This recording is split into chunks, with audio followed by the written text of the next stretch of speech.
مساء الخير يا حبايبي، عاملين ايه؟ يا رب تكونوا بألف خير. النهاردة هنعمل مع بعض الفراخ البانيه، ودي حاجة كلنا بنعرف نعملها. بس انا هقولك على سر مش هيخلي القشرة تتقشر من الفراخ البانيه، وهتكون مقرمشة من بره وهتكون طرية من جوه.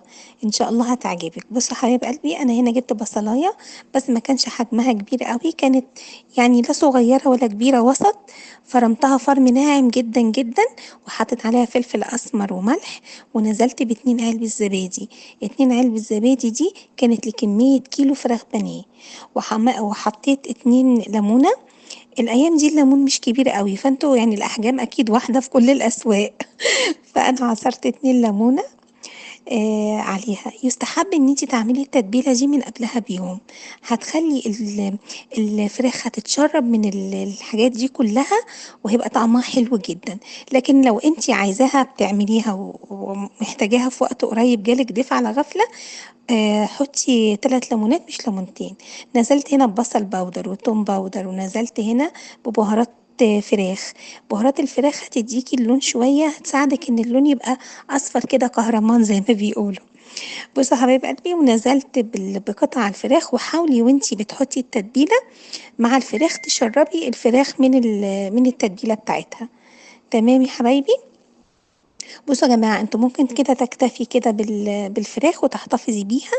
ممكن تعملي منها اشكال وانواع، ممكن تاخديها كده وهي شرايح، تعمليها بصوص الزبدة، وانا هعملها لكم ان شاء الله مع بعض قريب. والله انا عملت نوع الصوص الزبدة ده، كان عندي بابا ما بيحبش الفراخ البانيه، عجبته جدا. ان شاء الله هنعمله مع بعض. بصوا يا حبايبي، انا كده هنا جبت بيضة ونزلت برضو عليها بعصرة ليمونة، ونزلت عليها بنص كوباية لبن وفلفل أسمر وملح. الليمون مش هيخلي للبيت فيه زفارة. ونزلت بكل الخليط ده على الفراخ. تمام. هنا انا عندي البقسماط وعندي دقيق.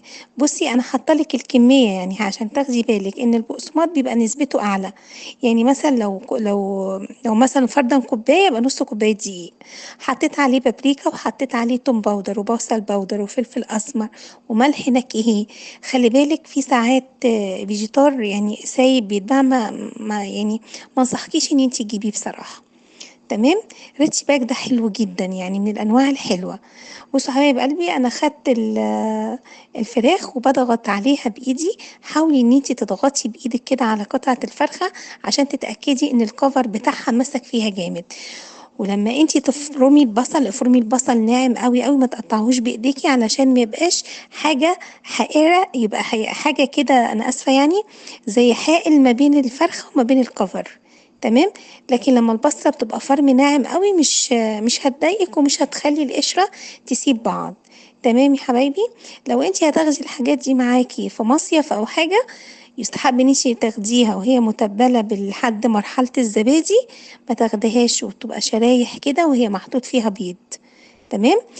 انتي ممكن لو انتي مش بتحبي البيض، ممكن وهي تكتري نسبة الزبادي ونسبة المية، يعني الزبادي هتديها زي نسبة سوس كده، مش هتخليكي تحتاجي للبيض. تمام.